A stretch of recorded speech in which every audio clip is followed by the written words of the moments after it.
What's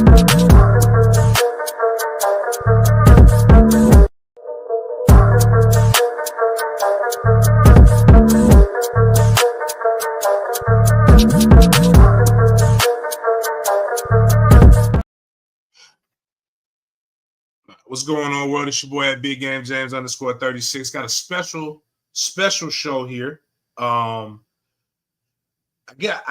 I don't know when I met him, but I remember when I first heard about him. And you guys know one of the people who I started this Dead Media group off was Denny Thompson, and they were doing the Elite 11s, and they were going all around the country doing this quarterback stuff. And he was like, man, yo, 3-6, there's this young black quarterback trainer, man, that like if y'all two ever got up and partied, it would probably be stories for days. He's like, this man is just, he's like, he talks that talk. He's no punches, but he's really, really good at what he does. And then he came on our show when we were on 1010 Excel. He's done the show before. I've gotten a chance to talk to him. I tell people this in general. I don't know shit about quarterbacks. All I know is if they win or if they complete passes, and I have an idea of what the passing game is supposed to be like, having played offense. But when it comes to a true opinion, I'm going to either ask Denny or I'm going to ask Quincy, and those are two of the better quarterback minds in the nation when it comes to doing different things. And I'm a little mad, not really, but like, because I would have flew to Atlanta to go to the premiere. I had no idea that this was even happening, but I follow him on social media and I saw it. And it's the Quincy Avery effect. And when I really think about the way that things are going in the nation, I remember a time when quarterbacks like Warren Moon and guys like that had to go through so many things because black quarterbacks weren't smart enough to be able to lead and do these different things. But to see the NFL, to see college, to see high school, to see so many kids not just be athletes with an arm, but to actually be quarterbacks and cerebral, and then you see the emergence of Quincy Avery. We can try to say it's coincidence, but at the same time, somebody has to influence the culture into where this thing is going. And to see him have the Quincy Avery effect on Hulu, streaming now, go check it out. I was actually really mad because I got comfortable. On Tuesday, I was ready to watch it. I don't watch TV. I was sitting there. I had popped some popcorn. I was ready to watch it on Tuesday, to only see the trailer and for them to tell me it was going to be ready yesterday. I am going to watch it probably tomorrow after we do the sports day, because I got the draft stuff. But before we bring up Quincy, Jada, let's see some of the clips, just some of the interactions that we see Quincy have on the documentary.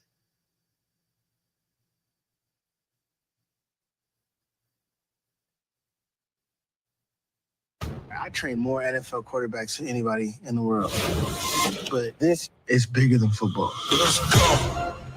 Sports is very much a business. So what we have is a large population of people not getting the chance just based upon how they look. It's cliche. It's like the black athlete story, but it's real. If you want to play in the NFL, you have to change positions.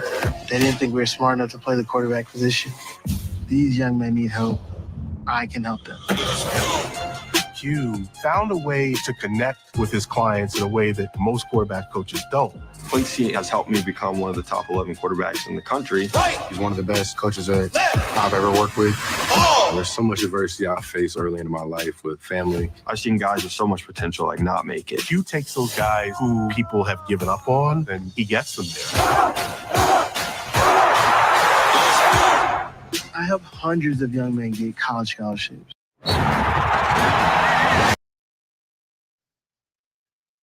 He's one of the best to do it, and he can relate to me and other black quarterbacks in terms of what we have to go through. He's one of the best to do it. He's one of the best quarterback coaches that I've ever worked with. He's one of the best quarterback coaches that I've ever worked with. Quincy's always been straightforward, and he's going to shoot it to you honestly so you can, get the most out of it. I mean, he's not going to sugarcoat it because that's not going to help you at the end of the day. Quincy. All right, man. That's enough of that. That intro right there, if that's not giving you this, without further ado, what we're going to bring up is Quincy Avery. He's not just a coach. He's a culture shaper. He's trained NFL stars, mentored the next generation. And now we're going to he got a story to the nation, front and center, with the Quincy Avery effect. From the field to the film, the man is redefining what it means to lead from the pocket and beyond. Quincy Avery, welcome to the show, my man. What it do? I appreciate you having me on. Nah, man, you doing like you do a real podcast and real show. So I appreciate you just taking the time to come chop it up here with me. Again, asking these questions and just going on. But before we even get started, like, just what has it been like? I know you had the premiere yesterday, but like, how does when someone approaches you and says, "Man, we think you're dope enough to be able to do this," like, how does that even work? Shit, can I talk like regular or Talk do it? transparent, man. I Okay, don't have no man. alcohol, tobacco, and firearms sponsor this show. It's Okay, very difficult for me to get unless I you really gotta fuck some shit a up, white girl and try to choke her, like, which isn't gonna happen. That's the only way I could probably get banned. man. The shit was crazy, honestly. So what happened was about 4 years ago, Religion of Sports, which is Tom Brady's production company, reaches out to me. I thought this was crazy. I'm like, why would y'all really want to do a documentary on me? Whatever. So we started shooting then. It ended up not getting picked up. I got a manager named Z, like maybe 2 years ago. He's like, yo, I want to do a documentary on you. He's like, let's figure out how to do it. This man just beat down doors, hollered at Anscape and ESPN. They're like, actually, we're really interested in the story. And that allowed me to get this going. And it's been super exciting to be able to tell your story from really your perspective. It's been amazing. Man, yeah. I mean, again, to be able to control your own narrative is something that athletes in general, in particular African American athletes, have not been able to do. And just for you to get that opportunity, and for you to not have to be like ancient, like, you get that opportunity while you can actually still appreciate it, man. And reap the benefits of it. Yeah, you ain't lying. No, it's amazing, honestly. I wish I could find like other words to describe it, but not just that. It's for people to actually give a fuck. Like, for somebody to care about the shit that I'm doing or think that it's important enough for them to take out 90 minutes of their day to watch it, that's dope to me. For the NFL guys who I train and charge large amounts of money to train them, for them still to be like, man, this dude helps me out enough and looks out for me enough where I still want to go do this documentary for him. And I'll sit down and shoot for free when these guys get paid so much money for their time. That was important to me. And then for someone like Tony Dungy and Warren Moon to say, man, we want to be a part of this documentary because, we know how much you're doing for young Black quarterbacks. That to me is amazing, right? So there's so many different things that came together to make this really cool doc. So for people who are just finding out about who you are, like, they don't, I mean, obviously a lot of people know in the sports world, as we talked off camera, we got a chance to see each other all the time. Combine, different avenues like that. People who are in football know who you are. People who actually have you on Twitter know you for some of your controversial, what would be considered controversial takes. But use this like your own, like, instead of 90-minute, a 90-second documentary. Who is Quincy Avery in your own words?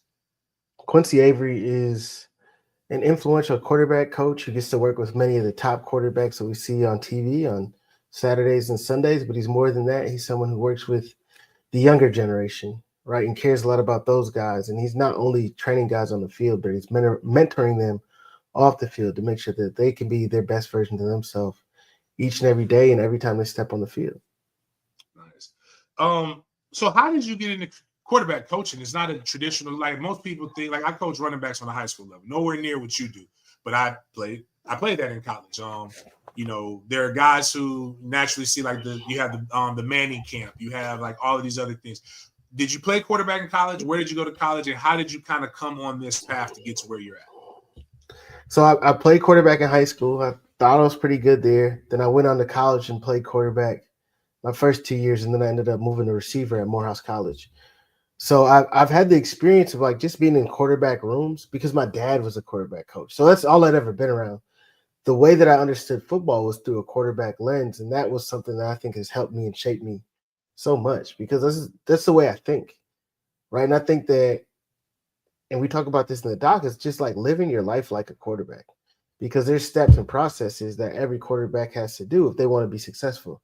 And I think that any person who's on any team that was worth its salt, they had a quarterback who, they might not have been the most talented, but they just did things the right way. And that's what allowed their team to be successful. And that's what I try to do every day, right? I know I'm not the smartest. I know I'm not the most talented. I know I wasn't the best quarterback, but shit, I'm a I'm gonna have a plan. I'm gonna work my plan every single day, and that's what's allowed me not only to do the doc, but to grow this business the way that I had. It's KISS principle. Keep it simple, stupid. Do the different things. I always try to weave in my, obviously not taking anything away from your own personal experience to be able to corroborate with you. I played for a legend in Bobby Bowden, and I always tell people Bobby Bowden came to us with the you think you finna get some groundbreaking shit, but Bobby would come in and say stuff like, wide receivers, you gotta catch the ball. Running backs, you gotta run. And quarterbacks, you throw the ball to the other team, son. That's an interception. That's not what we don't want that. Like he would tell us this every game. And what I learned is that if you don't understand it at the simplest principles and you don't go out and implement those fundamental things, there's no way you're going to be the greatest. So you don't have to be the smartest. You got to be consistent. And as you've seen with what you've done with your career in business, is good. So let's talk about the documentary a little bit, and we'll go in and out of a lot of different things. But the documentary peels back the curtain on your impact in the quarterback world. I know you said your dad was a quarterbacks coach and you've been around this, but and we talked a little bit about the idea. What got you into feeling like I could do this, and what made you successful, and why did what made this documentary impactful to drop right now? It's three real things that got me into quarterback training in this way. One, I was on the coaching staff at UCLA, and Rick Neuheisel was a coach. His son, Jerry Neuheisel, was in high school trying to get recruited, and he would always be like, "Hey, Q, you want to come out and watch me and Jerry train?"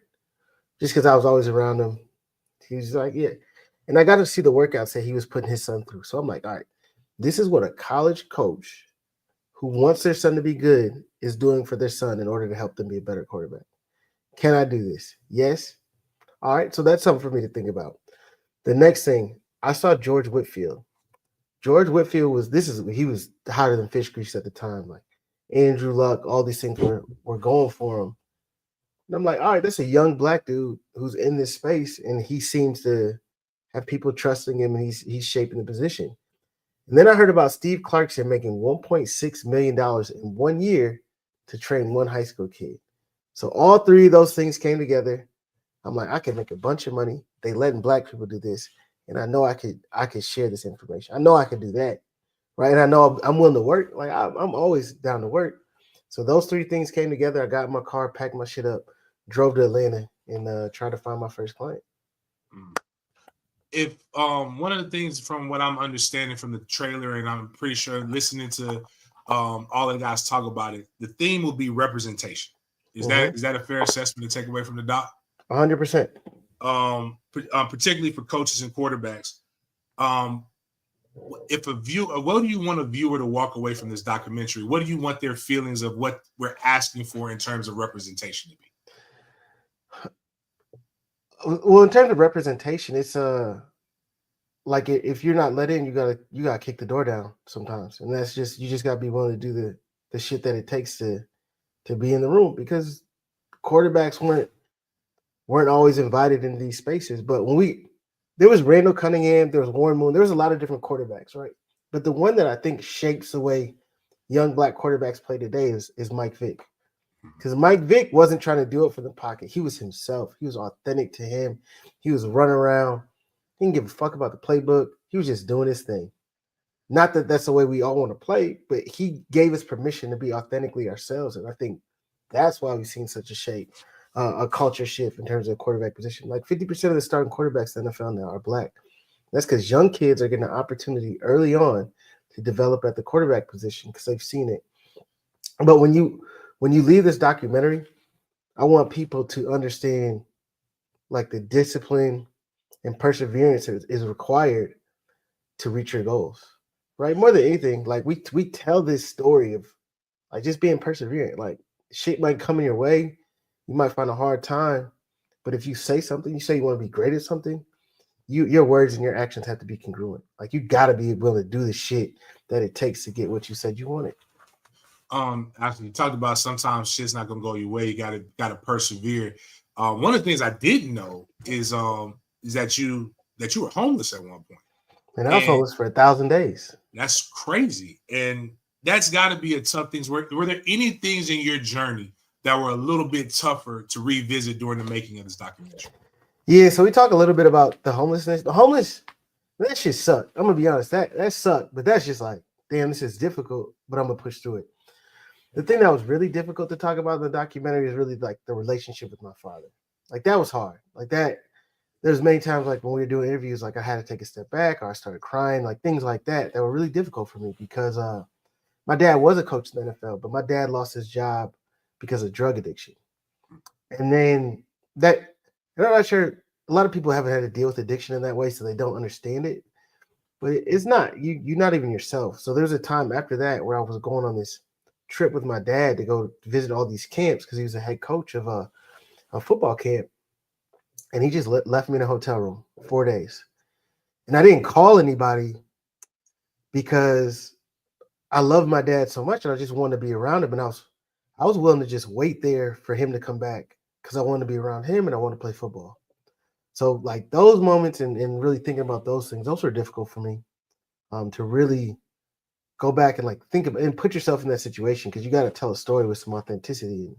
And that was difficult for me, but that also shaped me, right? Because it's like the people who really care about you or love you, like you can't always count on them. And it's not like they didn't make this choice. He didn't want to do that. That's not who he is. It's some things are just bigger than you. And you know what? That's one of those things that's growth. Actually, it kind of gets Ryan Davis, comedian, actually was on the Breakfast Club. He just dropped his special and he was talking about that dynamic with your parents and stuff and having to tell them they fucked up and them not receiving it. Or even you just having grace for one parent and then the other parent just not always mirroring that. So, but that's awesome that you're able to get that, especially as a Black man in general. We don't ever really get it. You hear the bullshit and the bad shit about dads, but we never hear about reconciliation or how we come back from that. And it's like, just how do you grow from that? And that's awesome. How has the feedback just been in general? Like, I know it's new, but like, how have from what people who have seen it, like it's been a day.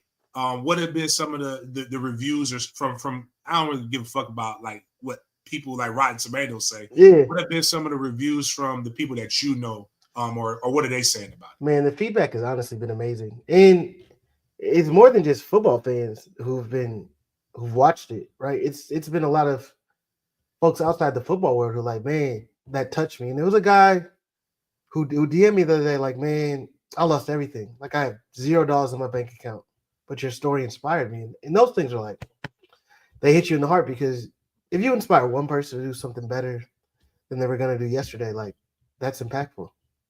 No, that's awesome. And at the end of the day, you want to, as much as you want to be inspirational, you want to inspire people to aspire for more for themselves. 100%. Now, negative stuff on this press tour is talking about Shedeur. Like I've talked about him and his game, but I think that I'm fair, right? I put my name on things that I say, and I talk about it in a way where I'm talking about the X's and O's.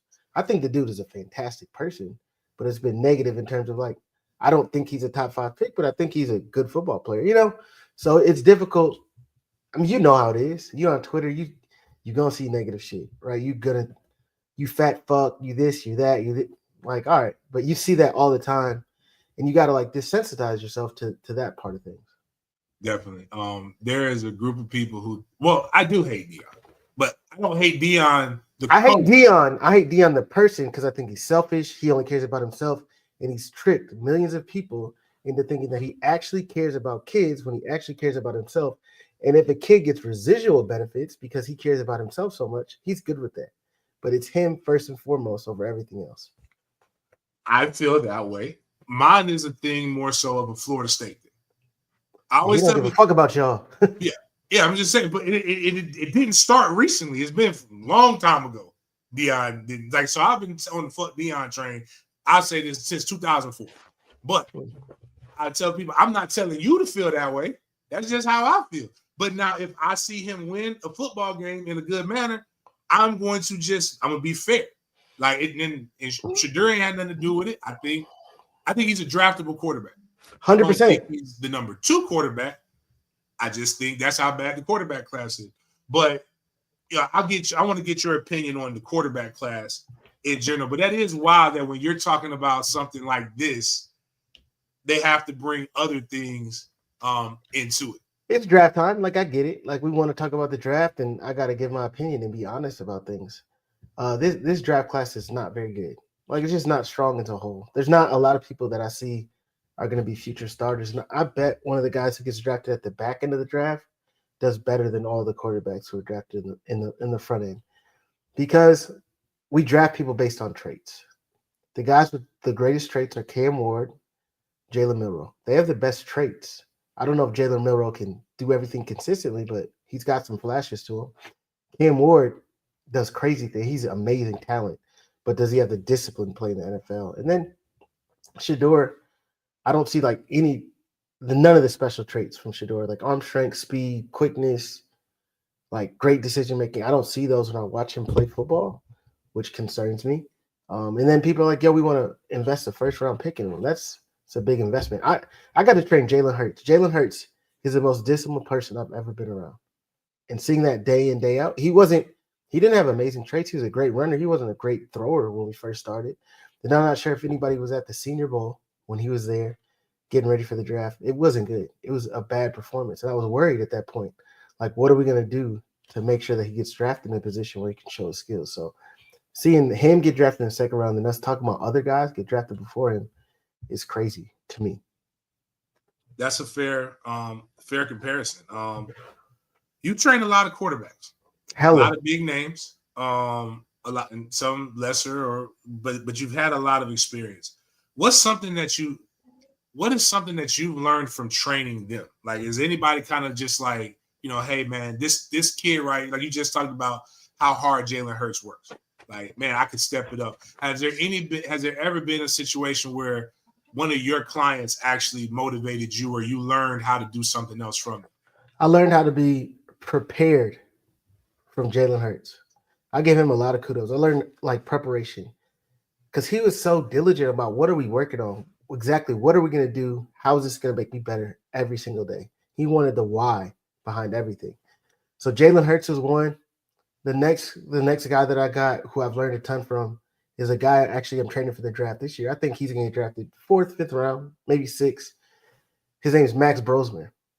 He's like Jalen, and he starts with why. Everything is why are we doing this? How is this going to make me better? And those are the guys that challenge you as a coach to do a better job because they know that you're going to help them, but they don't know how, and they want that information. When you're working with the young quarterback and you're looking, what is that thing that says, man, this kid is going to be it? So like if you're going with some of your high school, when you're doing your was it the QB takeover, when you're doing QB the big cat, yeah. Like, what do you like? You see, man, oh wow, that kid right there, that's somebody you need to watch for. What are some of the things that you're looking for?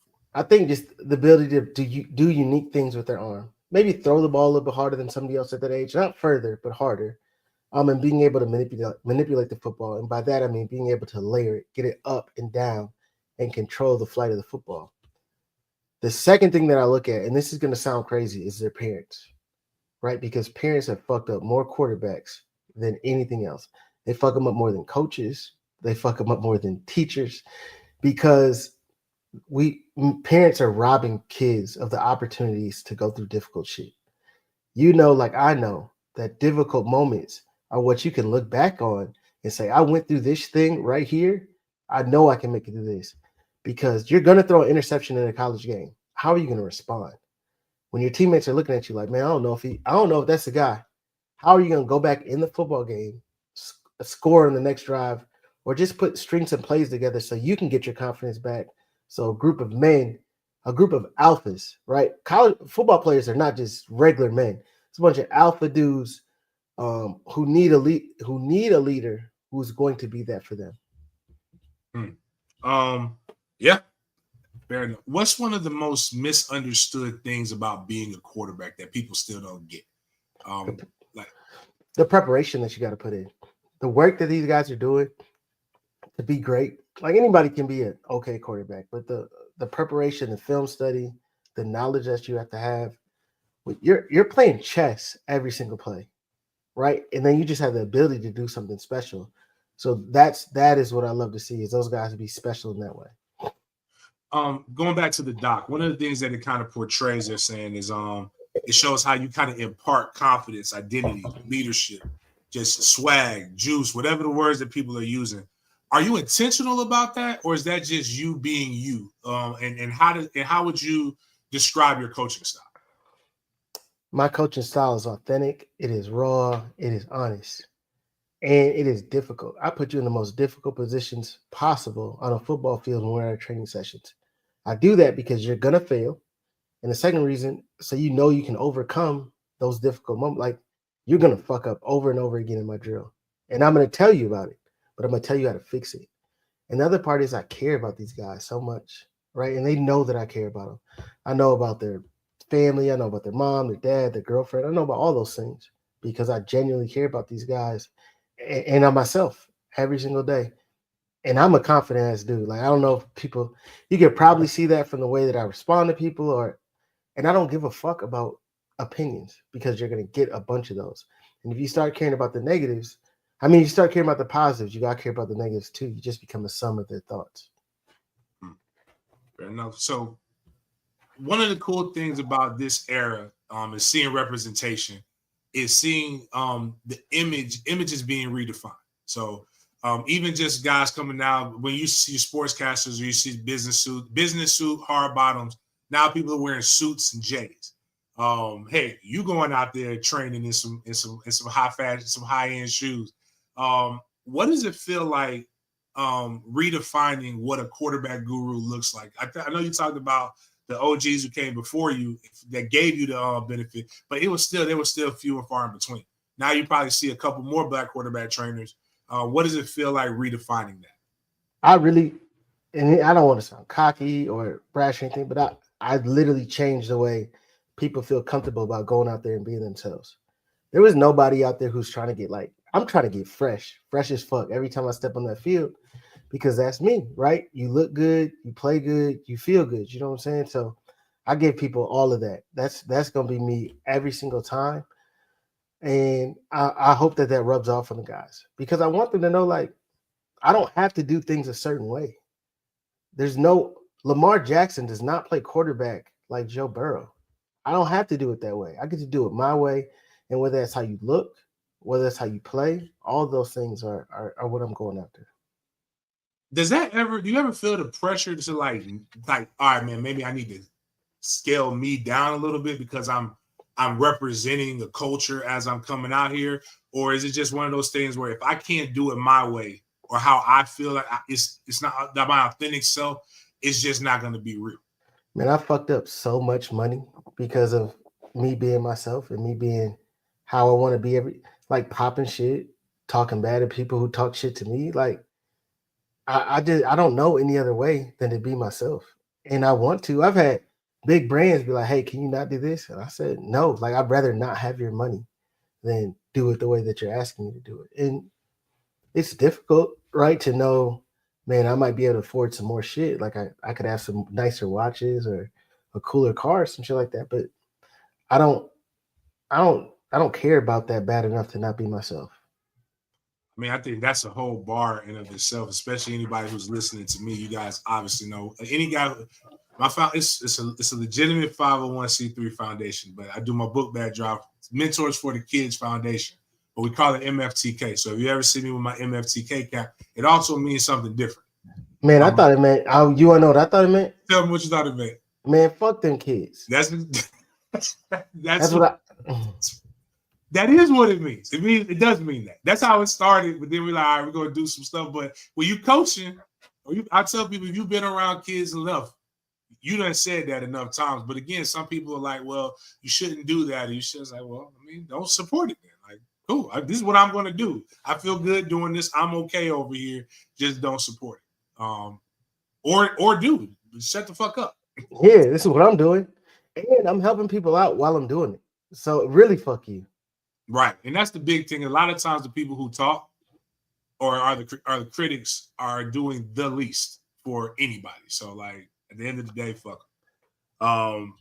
Definitely feel that. What's one quarterback or something that one quarterback that has done that you've worked with that's done or said that's really stuck? Like you've seen them like either whether it's motivational or something like, man, I knew that mentality was going to curve them this way, but like it just impacted you in some way. Watching Josh Dobbs, who was my first client ever, how he's responded to everything. So there was a moment, Josh Dobbs freshman year, Tennessee, Florida, which is probably the biggest rivalry. He didn't get to dress for the game. They traveled to the game. They left him. They're like, nah, we're not bringing you. We got another kid who's a freshman. We're going to bring him instead because he might not take it as well. There's so many other people who would have just folded in that moment, right? This team does not care about me. They don't want me to be the guy. I'm going to go in the dumps. Josh said, I'm about to show these motherfuckers, right? And I know people don't know Josh like I know him, and they see like this clean cut, like, but that is a dude who said, man, I'm putting my hard hat on. I'm about to go to practice every single week, and I'm about to let them know. And by the time they played University of Alabama his freshman year, he was starting, right? He started that game. He went from not traveling to starting. And that was somebody who's we're not going to see that anymore. That same kid is going to get put in that situation, and they're going to transfer. They're going to leave, right? They're going to fold because shit got difficult. And that to me is a testament to him as a person, but it let me know the same thing. Like, people don't have to believe in you. I don't care if they believe in me or not. I'm going to show them. I'm going to give them no other choice but to follow my lead and understand what I'm trying to do. It's a good question right here. Is it harder to train a quarterback with a strong arm to be accurate, or to teach a quarterback who's accurate to throw with more power? So your body has physical limitations on just how much power you can throw the football with. You can teach people how to maximize that power. So you can do that, but there's only so hard that person's going to be able to throw. I think you can teach anybody to be more accurate, but that's in a workout. The accuracy that we see in games comes from having great spatial awareness and being able to throw the ball at a certain time that gives this guy room to catch the football and the ball in the right spot. So I think it's very difficult to teach someone with a strong arm to be more accurate if they can't see the field. It's about processing information. It's not just about how you can throw the football. But that is a great question, Anthony. What's the most slept on QB trait? I know you talked about Shadur not having anything great at it, but like, what's the QB trait that you just feel like like somebody to be successful, they have to have this, that nobody really thinks about? It's probably more mental. Like in the mental aspect, it's two things. It's one, confidence in yourself and who you are as a quarterback. The next piece is the ability to break down large bits of information and make it really, really simple for yourself. Because you're going there, you're getting a 20-word play call, and you got to go to the line of scrimmage, understand all the information, understanding what the defense is doing, and being able to quickly make adjustments, go through reads, understand where you're starting with your eyes, and how to work through that progression. All right. You worked Elite 11, which is the top high school quarterbacks going into college. Obviously, you train guys who are in college, and you have guys going through the pros. From an Elite 11 perspective, it doesn't have to be, they don't even have to be in there. Who's a guy that you believe on the prep level that people don't know about that might be ready to blow up? There's a kid named Baker who goes to Milton High School. Last name Baker. I'm drawing a blank on his first name, but he's not like the number one kid or anything like that. But I think he's special, right? He's an amazing athlete, but he plays quarterback, right? And I talk about this all the time. You're a quarterback or just someone who throws a football. And he's a quarterback. He understands reads. He understands how to break down defenses. And I think that he's going to be special in the future. On the college level, who is somebody that obviously we can see the people that everybody's talking about, but somebody that you think is going to emerge and have and we wouldn't be shocked in the next year or two they had a special season? Kevin Jennings at SMU. He's not someone that I've worked with, but I've watched him play. I'm like, this is a twitchy quarterback, right? Yeah, it is Derek Baker. This is a twitchy quarterback, and he can really throw the football. Like, he's a little undersized, a little thin, a little skinny, but he does things on the football field. You're like, oh shit. And I watched the game versus I think it was Clemson last year. They lost in the playoffs. He played poorly, but that's not who he is. And I think that last game that people saw gave him a bad representation of who he is as a quarterback. And going into this draft, I know you mentioned that somebody probably that gets drafted in the later rounds would probably be more of a star later on in the NFL than the guys who get drafted earlier. Who is somebody that we all should maybe do our research on and go look into in this upcoming draft? I mean, I'm gonna tell you that guy that I work with, Max Brosman, because you watch his stuff at Minnesota. He's running an NFL offense. He would go to games with 50 cans, and for people who don't know that, it's like multiple play calls that he had to go make a decision based on what the defense was giving him. And he wasn't on a superpower team. He's on the University of Minnesota, and he had them out there winning football games, battling.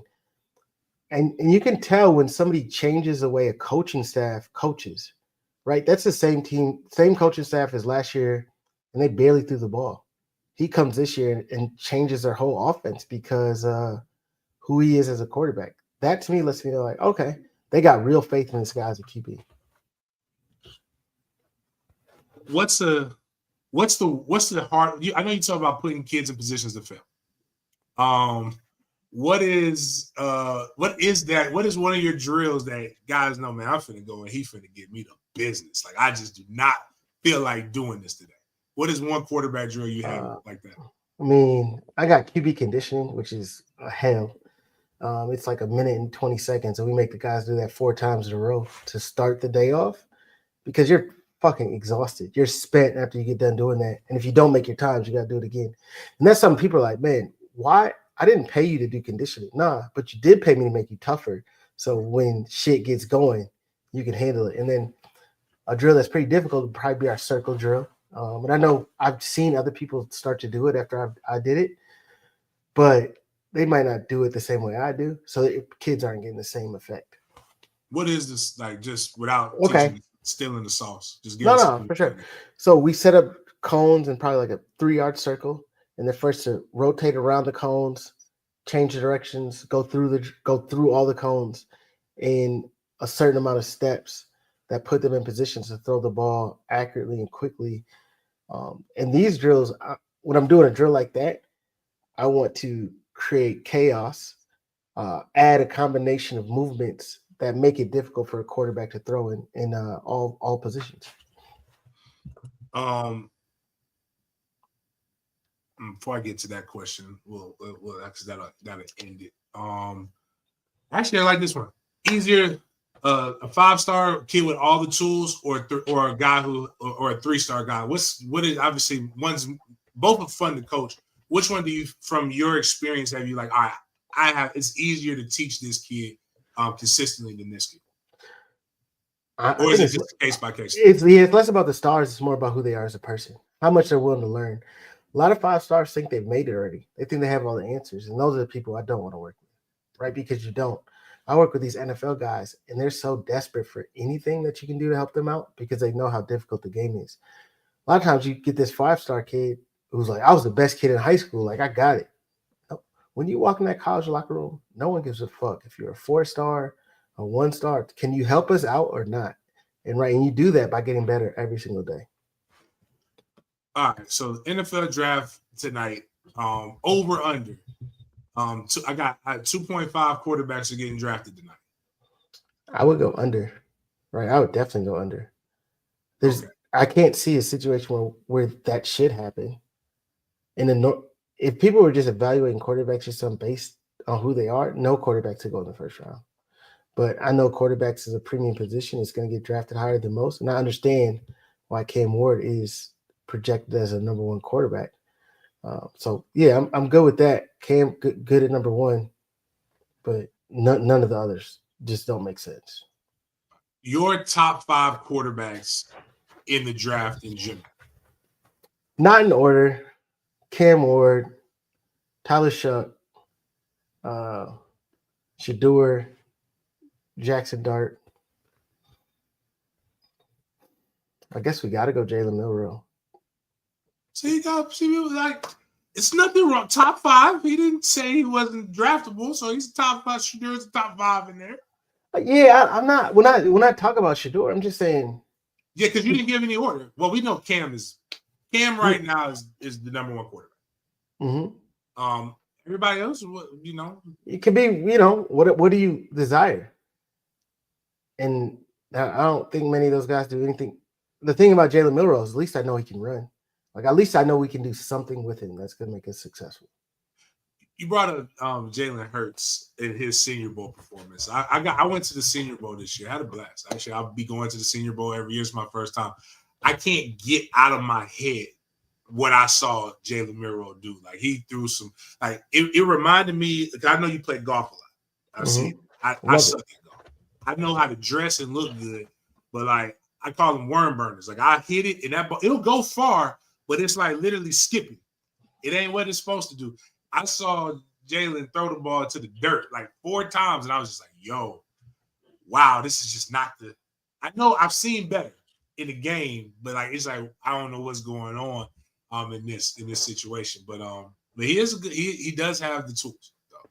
Yeah, he's an amazing athlete. There's games where I saw him this year, and I could look and see the coaching staff didn't want him to throw the football. Those are the people who are around you every single day. Right, and if they don't want you to throw the football in the game, that's an indictment on who you are as a quarterback. Yeah, again, going back to my coach Bowden, that's what quarterbacks do. Like quarterbacks throw. So, all in all, wrapping it up, give Quincy Avery, quarterback guru, one of the best in the nation at what he does. Every year has some of the top guys going into from high school, going into college, going into pro. What is the Quincy Avery effect? I think that guys come work with me and they leave out better people. And that's the effect that I want to have, right? It's not just on the football field, but it's who you are as a person. Like the ability to go through adversity and come out better on the other side. Man, anything that you want to leave the people with? I appreciate you coming on and chopping up with us for as long as you had. Anything you want to leave the people with? Man, make sure y'all go watch the documentary, and you guys can let me know what you think. Yeah, man, I'm definitely gonna watch it. We may even try to. No, we talked about it, but I don't want to take them points away from it. That don't like. Actually, it's a great question. The check already cleared, right? Like you don't get no like extra. Like it is what it is. Okay, well, we might do that. We may go ahead and just go do the Discord and just watch it. Then we all have our time together. But like, let's do it. But yeah, but anyway, hey man, I appreciate you, man. Ladies and gentlemen, this is Quincy Avery, coach, storyteller, obviously a game changer. If you haven't watched it already, go check out the Quincy Avery Effect. Tap in. It's more than football. It's purpose, perseverance, shifting the narrative. Appreciate you, Q, for pulling up, talking to us. Very insightful.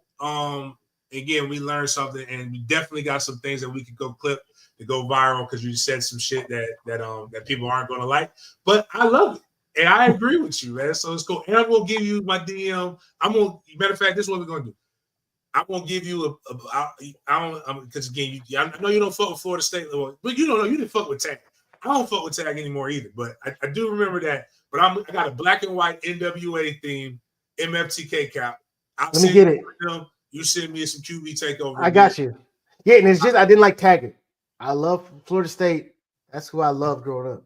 Okay, well then shit, I'll send you a FSU theme one and an MFTK one. But yes, again, I ain't gonna hold you. I know right now nobody's liking Mike too much right now because he's losing. But Tag, again, it wasn't that I didn't want Tag to be successful. It was on some other shit that Tag did that made me a little bit more heated after when I found out after he left. I didn't like him because he's a liar and he lied to one of my kids. And I hate liars. Every coach who blatantly lies to one of my kids is fuck them forever. So now Florida's on my list until he gets fired. Ooh. All right. Just don't lie. Actually, you know what? It's probably, now that I think about it, it's probably the exact same thing that Tag did. I remember you telling us a story of what happened with that kid. Yeah. He said he was going to have an OC. Yeah, just be lying. Like, come on, man. Like, just keep it a buck. If you're honest with me, I'll always respect you. But all right, man. Well, cool, man. Well, I appreciate you, man. Thank you so much. All right, guys. Make sure y'all check this. Make sure y'all share it. Tomorrow we'll be on our BS tomorrow. Big Games BS, 9:30 to 11:30-ish. Whenever we get there, start, we on CP time. We'll be obviously breaking down the Jaguars draft, who they picked, and some of the other different things that are going on. Outside of that, appreciate you guys for chopping it up with me. We'll see you guys next time.